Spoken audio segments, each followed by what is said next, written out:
তো আমরা sales rule এখন দেখব ইউজার রোল ম্যানেজমেন্টটা কীভাবে কাজ করে। এটা খুবই ইম্পর্টেন্ট আপনার সফটওয়্যারের জন্য, কারণ আপনি অ্যাজ এ অ্যাডমিন বা আপনি আপনার শপের মধ্যে যেটা আছেন, আপনি চাচ্ছেন না সব কিছু দেখুক আপনার একজন স্টাফ।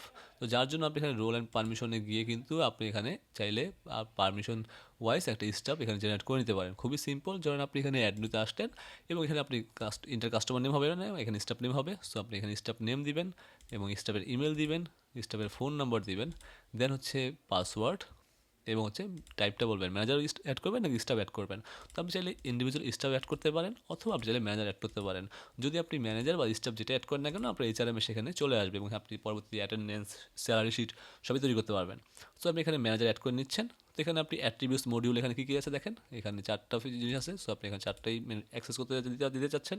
এখানে প্রোডাক্টস আছে, সো এখানে আপনি চাইলে প্রোডাক্টসও সব অ্যাড করে দিতে চাচ্ছেন এবং আপনি ল্যান্ডিং পেজ মডিউলটা অ্যাড করে দিতে চাচ্ছেন। আপনি কাস্টমার ম্যানেজ করতে দিবেন না, আপনি এবং এখানে অর্ডারটা ম্যানেজ করতে দিবেন। সো এইগুলো আপনি ম্যানেজ করতে দিতে পারেন ম্যানেজারকে।